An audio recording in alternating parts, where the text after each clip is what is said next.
Defesa Alekhine, variante cavalo F3, bispo G4. E4, cavalo F6 entrando na defesa Alekhine.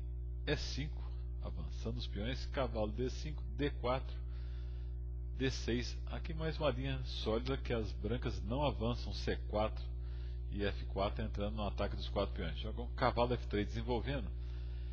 Nós vimos o G6, as opções G6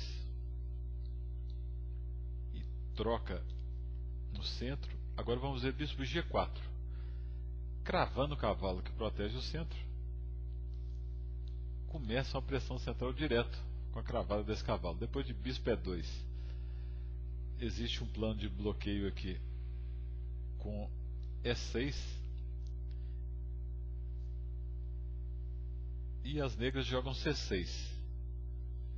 No lugar de C6 pode-se jogar cavalo C6 também, mas pode inverter para as linhas com C4, cavalo B6 e toda aquela pressão central. As negras optam por C6. Um lance interessante: depois de roque, bispo toma F3, bispo toma F3, D toma E5, D toma E5, E6. O problema do centro das negras está praticamente resolvido. Em contrapartida, elas perderam espaço devido ao peão E muito avançado e estão atrasadas no desenvolvimento. As brancas já estão rocadas e com o bispo F3 bem colocado.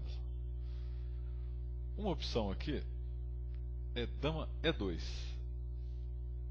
Seguiu na partida Arakimian Grant contra Baburin em 2007. Baburin é um especialista da defesa Alekhine, o russo Baburin. Depois de cavalo D7, C4, cavalo E7, bispo G4, H5, bispo H3, dama C7, F4, cavalo F5. Interessante esse plano com o peão H5 impedindo G4 e o cavalo plantado em F5. Cavalo C3, roque grande, bispo toma F5, E toma F5. O jogo é equilibrado, apesar das debilidades de peões. O bispo negro é muito fraco, bloqueado por sua própria cadeia.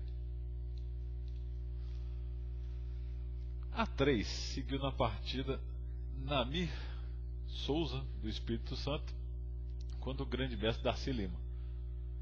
Depois de cavalo D7, dama E2, dama C7, torre E1, defendendo o peão central, que é importante, G6, C4, cavalo E7.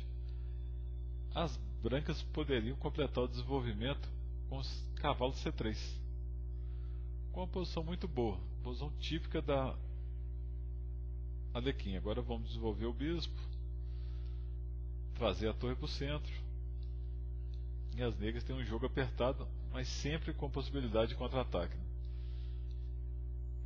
O cavalo pode entrar em F5, ele vai ter a opção de roque para os dois lados, mas seguiu B4, preferindo tentar ganhar espaço na ala da dama, com a desvantagem de não priorizar o desenvolvimento.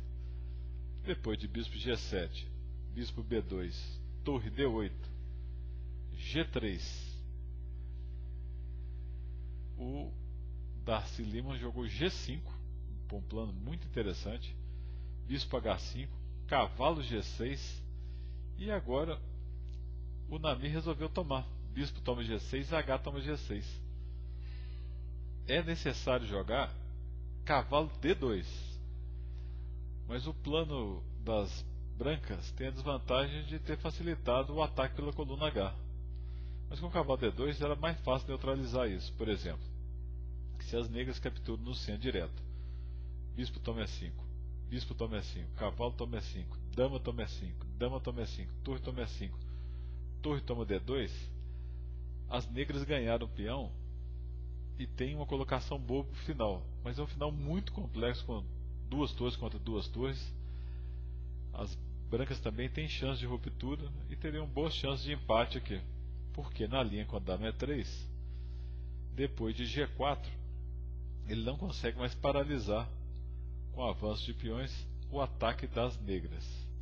Vamos ver como o grande mestre Darcy Lima fez o ataque na ala do rei aqui. A4, torre H5, cavalo A3, bispo toma E5 agora, bispo toma E5, cavalo toma E5, e a posição das brancas é totalmente desesperada.